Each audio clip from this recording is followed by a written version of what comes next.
What's up, guys? It's your host, Allie, coming at you with this week's episode of Gin and Tonic. All right, so this week I'm going to be reviewing Movo. Movo is a wine spritzer with only 100 calories, no sugar added, and the goal of Movo is to create a modern take on wine. They're pretty cool, really cool packaging. They come in a little can. It's smaller than like a White Claw, but pretty cute. Like, kind of looks like a V8 can. I chose Movo because, one, the packaging really just stood out to me, and I love seltzers, love little spritzers, and I love wine. So I figured, perfect thing. There's 3 different flavors, so I'm going to get started with the peach white blend. That sounds really good. God, I love that sound. Definitely doesn't taste like a seltzer. I mean, I guess it is a spritzer. So there's not a lot of bubbles, but it's still nice. It's like a little harder than like your typical wine. Definitely tastes like exactly what it's called, a peach white blend. That's what it tastes like. It's pretty good. Really fresh. I feel like it would be really good on a hot summer day, or if you were to make the frozen wine slushy things out of them. Next up is the raspberry rosé. At first smell, just smelling it, it kind of smells like an air freshener, but let's try. Ooh, that's really nice. Very raspberry. It's kind of tart. Very raspberry, but I really like it. It tastes like you took rosé and smashed up a bunch of raspberries inside of it. That's literally what it tastes like. That one's really good. Okay, next is the blood orange sangria. I am a huge sangria person, so I have high hopes for this. I like blood orange. Oh my gosh, it's like foaming out the top. You ever heard that trick where you like put your finger in in something that's overflowing and the salt from your finger is supposed to make it stop? Okay, this one doesn't really have a smell. I don't know how I feel about it. It's okay. Like I said, I love sangria. I'm a huge sangria person. And I feel like it doesn't really taste that much like sangria. Let me take another drink.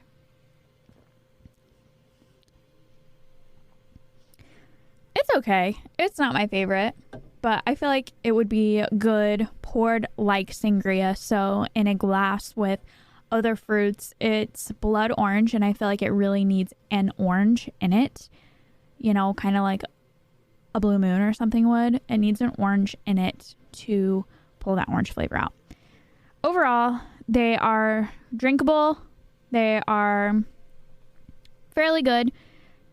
I feel like if you are a wine person and you want something quick that you can just hold, they would be good. They're really small for being 100 calories, like really small. So if you're not worried about calories, that would be good. But I guess their alcohol content is a little higher than some other seltzers at 5.5%. So overall, I think I'm going to give them a 6 out of 10. They are good, but I probably wouldn't spend the money to buy them again. Guys, if you haven't heard about Anchor, it's the easiest way to make a podcast. Let me explain. So first of all, it's free, and who doesn't love free? And there's creation tools that allow you to record and edit your podcast right from your phone or computer. Anchor will distribute your podcast for you so it can be heard on Spotify, Apple Podcasts, and many more. You can make money from your podcast with no minimum listenership. It's everything you need to make a podcast in one place. Download the free Anchor app or go to anchor.fm to get started. That's anchor.fm to get started.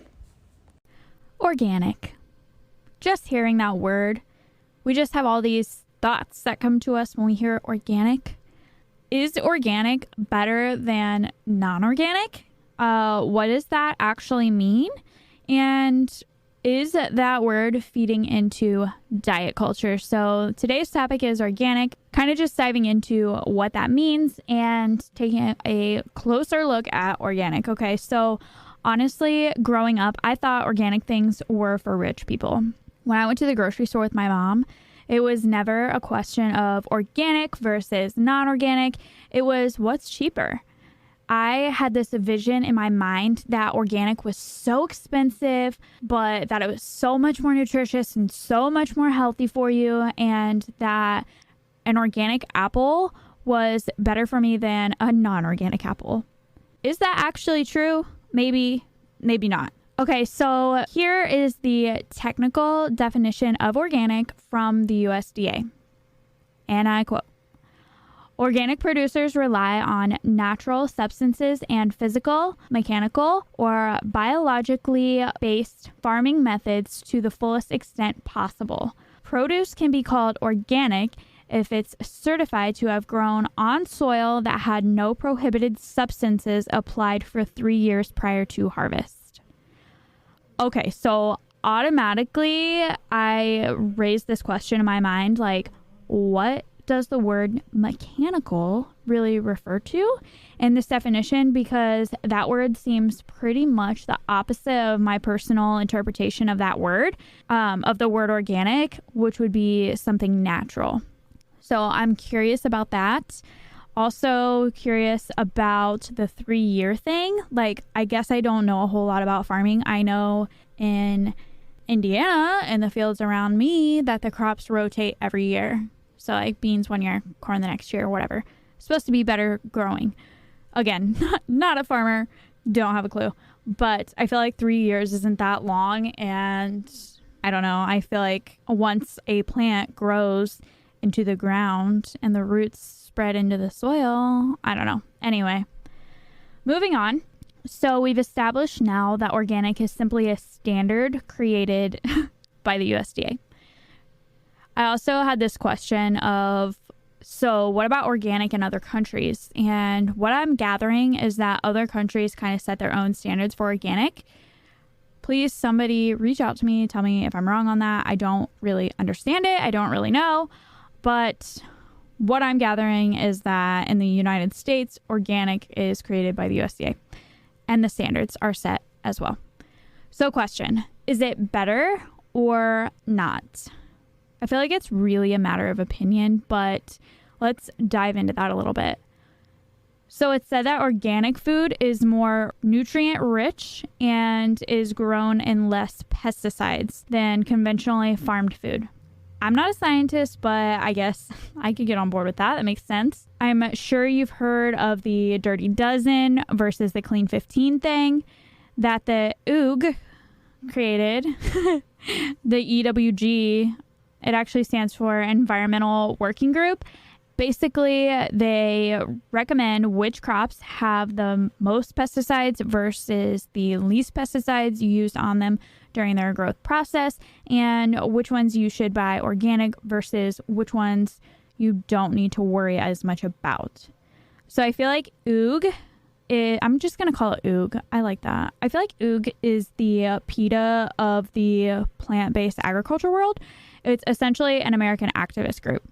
Not to say that that's good or bad, just saying. So since they're not held to any standards, who's to say if their claims are accurate and if there's any over-exaggeration like in the toxicity from pesticides? Like, who monitors that if it's just an activist group, right? Again, not a scientist, not affiliated with a farmer or a non-organic farm versus an organic farm, like not, anything. I'm just observing. I don't know. I mean, on one hand, I would much rather eat the watermelon that my neighbor brought over to me from his garden, like that he literally grew across the street from me, versus the watermelon that I get from Walmart that I don't really know where it came from or how old it is or what it was grown in. But also, I've been eating cheap grocery store, non-organic produce my whole entire life, and it's never been a problem.